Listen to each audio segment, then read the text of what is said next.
Hi everyone, welcome back to my channel. ನಾನು ನಿಮ್ಮ Shreya. So ಇವತ್ತು ನಾವು ಈ ವಿಡಿಯೋದಲ್ಲಿ ಬಿಳಿ ಕಡಲೆಯಿಂದ ಅಂದರೆ ಚಿಕ್ ಪೀಯಿಂದ ಕಟ್ಲೆಟನ್ನು ಸುಲಭ ರೀತಿಯಲ್ಲಿ ಹೇಗೆ ಮಾಡೋದು ಅಂತ ಹೇಳಿ ನೋಡುವ. ಇದನ್ನು ಮಾಡಲಿಕ್ಕೆ ತುಂಬ ಸುಲಭ ಮತ್ತು ಸ್ವಲ್ಪ ಐಟಮ್ಸ್ ಸಾಕು. ಮನೆಯಲ್ಲಿದ್ದ ಐಟಮ್ಸನ್ನೇ ಯೂಸ್ ಮಾಡಿ ಹೇಗೆ ಮಾಡ್ಬೋದು ಅಂತ ಹೇಳಿ ನಾನು ವಿಡಿಯೋದಲ್ಲಿ ಹೇಳ್ತೇನೆ. ಸೊ ಸಂಜೆ ನಿಮ್ಮ ಸ್ನ್ಯಾಕ್ಸಿಗೆ ಅಥವಾ ಬೆಳಿಗ್ಗೆ ನಿಮ್ಮ ತಿಂಡಿ ಟೈಮಲ್ಲಿ ಅಥವಾ ಲಂಚ್ ಒಟ್ಟಿಗೆ ಸರ್ವ್ ಮಾಡಿದ್ದು ಸಹ ತಿನ್ಬೋದು. ಬನ್ನಿ ಈ ವಿಡಿಯೋವನ್ನು ಸ್ಟಾರ್ಟ್ ಮಾಡುವ. ಇವತ್ತು ನಾವು ಈ ವಿಡಿಯೋದಲ್ಲಿ ಬಿಳಿ ಕಡಲೆಯಿಂದ ಅಂದರೆ ಚಿಕ್ಪಿ, ಸೊ ಇದರಿಂದ ನಾವು ಕಟ್ಲೆಟ್ ಹೇಗೆ ಮಾಡೋದು, ಸುಲಭದಲ್ಲಿ ಕಟ್ಲೆಟ್ ಹೇಗೆ ಮಾಡೋದು ಅಂತ ಹೇಳಿ ನೋಡುವ. ನಾನು 1 ಕಪ್ಪಷ್ಟು ಬಿಳಿ ಕಡಲೆಯನ್ನು ಸೋಕ್ ಮಾಡಿದ್ದೆ ಓವರ್ನೈಟ್. ಅದಕ್ಕೆ ಒಂದು 5 ವಿಸಿಲ್ ಬರುವಷ್ಟು ನಾನು ವಿಸಿಲ್ ತೆಗೆದು ಅದನ್ನು ಬೇಯಿಸಿ ಇಟ್ಟಿದ್ದೇನೆ. ಸೊ ಈಗ ನಾವು ಕಟ್ಲೆಟ್ ಮಾಡಲಿಕ್ಕೆ ಸ್ಟಾರ್ಟ್ ಮಾಡುವ. ಫಸ್ಟಿಗೆ ನಾನು ಒಂದು ದೊಡ್ಡ ಪ್ಲೇಟ್ ತಗೊಳ್ತೇನೆ. ಅದರಲ್ಲಿ ನಾನು ಹಾಕ್ತೇನೆ, ಬೇಯಿಸಿದ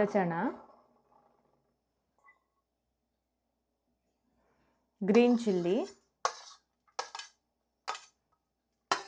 ಚಾಪ್ ಮಾಡಿದ ನೀರುಳ್ಳಿ ಮತ್ತು ಚಾಪ್ ಮಾಡಿದ ಜಿಂಜರ್, ಶುಂಠಿ ಮತ್ತು ಕಟ್ ಮಾಡಿದ ಕೊತ್ತಂಬರಿ ಸೊಪ್ಪನ್ನು ಸಹ ಹಾಕ್ತಾ ಇದ್ದೇನೆ. ಇದನ್ನು ಮಿಕ್ಸ್ ಮಾಡಿ ನಾನು ಇದನ್ನು ಸ್ಮ್ಯಾಶ್ ಮಾಡ್ತೇನೆ. ಹೀಗೆ ಫುಲ್ ಮಿಕ್ಸ್ ಮಾಡಿ ಇದನ್ನು ಸ್ಮ್ಯಾಶ್ ಮಾಡುವ.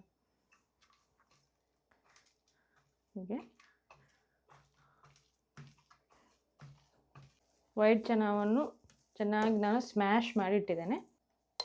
ಈಗ ಇದಕ್ಕೆ ನಾನು 1 ಸ್ಪೂನಷ್ಟು ಕಡಲೆ ಹಿಟ್ಟು ಹಾಕ್ತೇನೆ. ಸ್ವಲ್ಪ ಟರ್ಮರಿಕ್ ಪೌಡರ್ ಹಾಕ್ತೇನೆ,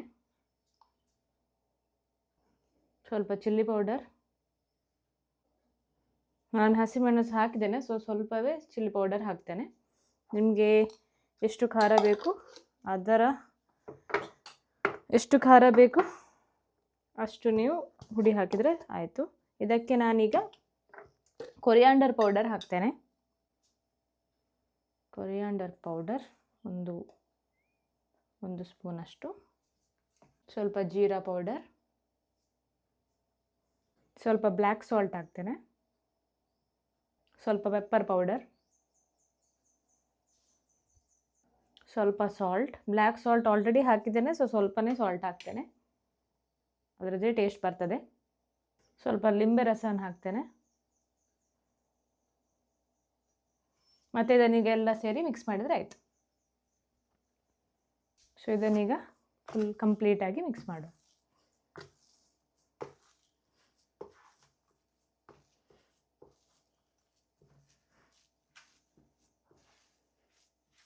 ಹೀಗೆ ಊಟ ಮಾಡುವಾಗ ಸಹ ತಗೊಳ್ಬೋದು.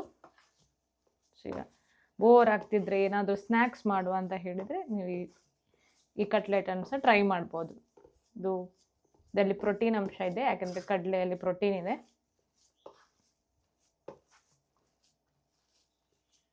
ಇದನ್ನು ಚೆನ್ನಾಗಿ ಮಿಕ್ಸ್ ಮಾಡಿ ಒಂದು 15 to 20 ಮಿನಿಟ್ಸ್ ಹಾಗೆ ಸೈಡಲ್ಲಿ ಇಡಬೇಕು. ಮಿಕ್ಸ್ ಮಾಡಿ ಆದ ಮೇಲೆಲ್ಲ ನೀವು ಮಿಡ್ಲಲ್ಲಿ ಸ್ವಲ್ಪ ಟೇಸ್ಟ್ ನೋಡ್ಬೋದು. ಎಲ್ಲಾದರೂ ನಿಮಗೆ ಖಾರ ತಾಗಲಿಲ್ಲ ಅಂತ ಇದ್ದರೆ ಚಿಲ್ಲಿ ಪೌಡ್ರ್ ಹಾಕ್ಬೋದು. ಉಪ್ಪೇನಾದರೂ ಬೇಕು ಅಂತ ಅನ್ನಿಸಿದರೆ ನೀವೆಷ್ಟು ಕ್ವಾಂಟಿಟಿ ಮಾಡ್ತೀರಿ ಅದರ ಮೇಲೆ ನೀವು ಉಪ್ಪು ಮತ್ತು ಖಾರದ ಹುಡಿಯನ್ನು ಹಾಕಿ ಮಾಡಿ. ಇದನ್ನು ಚೆನ್ನಾಗಿ ಮಿಕ್ಸ್ ಮಾಡಿದ್ದೇನೆ. ಇದನ್ನೀಗ 15 to 20 ಮಿನಿಟ್ಸ್ ಮುಚ್ಚಿಡುವ, ಆಗ ಅದು ಸೆಟ್ ಆಗಿರ್ತದೆ. ಹೀಗೆ ನಾನು ಪಾತ್ರೆಯಲ್ಲಿ ಮುಚ್ಚಿಡ್ತೇನೆ. ಸೊ ಆಲ್ಮೋಸ್ಟ್ 15 to 20 ಮಿನಿಟ್ಸ್ ಆಯಿತು. ಸೊ ಸ್ವಲ್ಪ ಆಯಿಲನ್ನು ರಬ್ ಮಾಡಿದ್ದೇನೆ ಕೈಗೆ. ಸೊ ಇದರದ್ದೀಗ ನಾವು ಹೀಗೆ ರೋಲ್ ಮಾಡುವ, ಇದಕ್ಕೊಂದು ಚಂದ ಶೇಪ್ ಕೊಡುವ. ಹೀಗೆ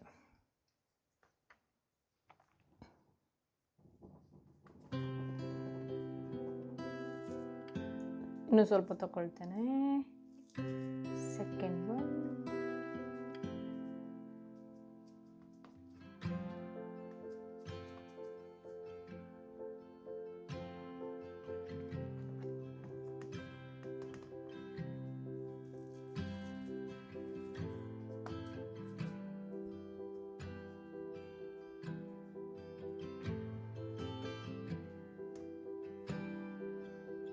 ಇದನ್ನು ನಾನೀಗ ಬೇರೆ ಪ್ಲೇಟಲ್ಲಿ ಇಡ್ತೇನೆ.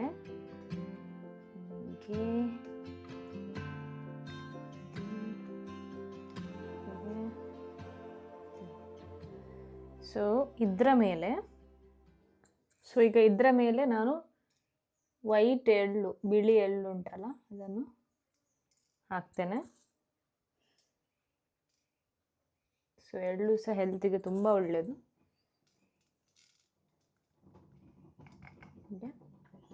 Okay, it's looking beautiful. ತುಂಬ ಚೆಂದ ಕಾಣ್ತಾ ಉಂಟು. ಇದನ್ನೀಗ ನಾವು ಕಾವಲಿಯಲ್ಲಿಟ್ಟು ಡ್ರೈ ರೋಸ್ಟ್ ಮಾಡುವ. ಕಾವಲೀಗ ಬಿಸಿಯಾಗಿದೆ. ಸೊ ಅದಕ್ಕೆ ನಾನು ಸ್ವಲ್ಪ ಆಯಿಲ್ ಹಾಕ್ತೇನೆ. ಸ್ವಲ್ಪ ಇದನ್ನೀಗ ನಾವು ರೋಸ್ಟ್ ಥರ ಮಾಡಬೇಕು. ಫ್ಲೇಮನ್ನು ಸ್ಲೋ ಇಡ್ತೇನೆ. ಸೊ ಹೀಗೆ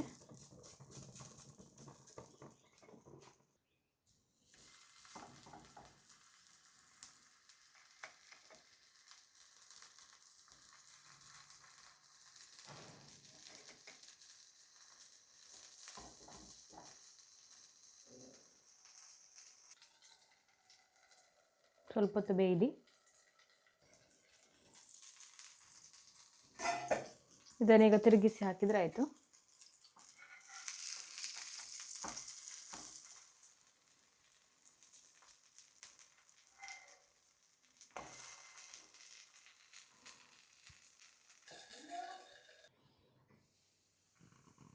ಲೋ ಫ್ಲೇಮಲ್ಲಿಟ್ಟು ಎರಡು ಸೈಡ್ಸ ಲೈಟ್ ಬ್ರೌನ್ ಹಾಗೆ, ಸ್ವಲ್ಪ ಬ್ರೌನಿಷ್ ಕಲರ್ ಹಾಗೆ ಬರಬೇಕು.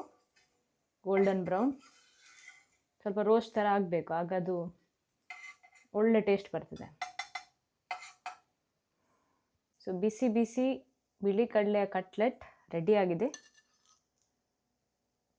ಇದನ್ನು ಬರ್ಗರ್ನ ಮಿಡ್ಲಲ್ಲಿ ಸಹ ಇಟ್ಟು ತಿನ್ಬೋದು. ನಮ್ಮ ಕಟ್ಲೆಟ್ ಕ್ರಿಸ್ಪಿ ಸಹ ಆಗಿದೆ ಸ್ವಲ್ಪ.